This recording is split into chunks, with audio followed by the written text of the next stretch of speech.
What's going on, Chiefs Kingdom? Well, another dominant win in this one. Winning in this one today, 24-10 over the Seattle Seahawks to go to 12-3 on the year, and we are still alive and still have a chance to get the number one seed in the AFC in the playoffs.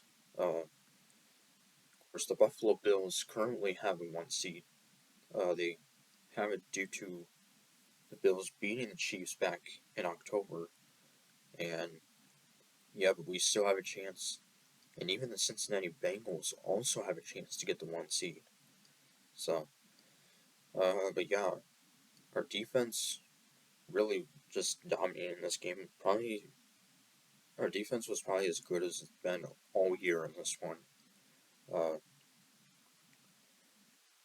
2 sacks, both by Chris Jones and rookie George Karlaftis. Nick Bolton made a total of 17 tackles, uh, and he's had an outstanding year. And he has 88 solo tackles, which is third most in the entire NFL. So, anyway, the Seahawks win the toss. They were the first. We got the ball first, but it was a quick 3-and-out and a quick 3-and-out for Seattle.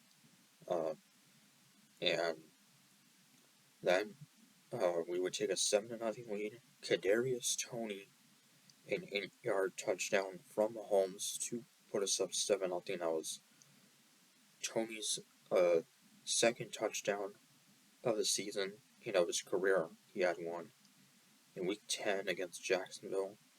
So now one here. Now put us up 7-0, and then Seattle would go for on 4th and 3, but Smith's throw would be incomplete, and then back-to-back punts by both teams, and then we would score Jared McKinnon, a 9-yard touchdown catch from Mahomes to give us a 14-0 lead, and then a 47-yard field goal by Harrison Butker to give us a 17-0 lead at halftime. Or actually, Seattle would get a field goal right at the end of the second quarter, a 22-yard field goal by Jason Myers, which was on 4th and goal at the 3. And so the Seahawks had a number of chances to convert, and including 2 penalties on the Chiefs, or actually 3 on the Chiefs, holding and pass interference. But Seattle got on the board to make it 17-3, and then we had chances to possibly extend our lead in that third quarter, but 3 straight punts, and then Geno Smith threw an interception in the end zone by Juan Thornhill.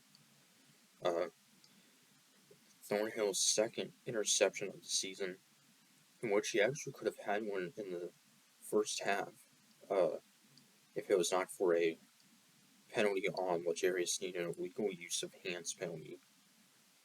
So Thornhill will get revenge in an interception, and then we would score Patrick Mahomes a 3-yard run, an amazing play as he was diving for the pylon, and it could have gone either way, but he would score to give us a 24-3 lead, and then Seattle would get their first touchdown, make it 24-10. Noah Fant, the former Broncos tight end, who was traded to Seattle as part of the Russell Wilson trade, would catch a touchdown from 6 yards from Geno Smith to make it 24-10. So it would be a 2-possession game with 2:25 to go, and then Seahawks would use all 3 of their timeouts. We were not able to convert on 4th and 2, but there was just a little over a minute left, and to officially end the game on the last play. Chris Jones would sack Geno Smith. So, a fitting way, Jones, Pro Bowler. Of course, Chiefs have 7 Pro Bowlers, tied for second most in the league behind the Eagles. The Cowboys also have 7. So, Mahomes, 16 of 28, 224 yards. And Travis Kelce, 6 catches, 113 yards. Isaiah Pacheco, 58 yards rushing. And yeah, like I said, sacks by Karlaftis and Jones, and the interception by Thornhill. Yeah, so solid day overall. And yeah, so the Seahawks, they really struggled in the first half, and now their playoff hopes are still alive, but very slim now. So, and Mahomes still leads the league in passing yards, and could very well get to 5,000 passing yards before the season ends. 2 games left. We'll host the Denver Broncos next week. Of course, Mahomes has never lost to the Broncos. And then close out Week 18 at the Raiders. So, 2 very winnable games. We'll see what happens.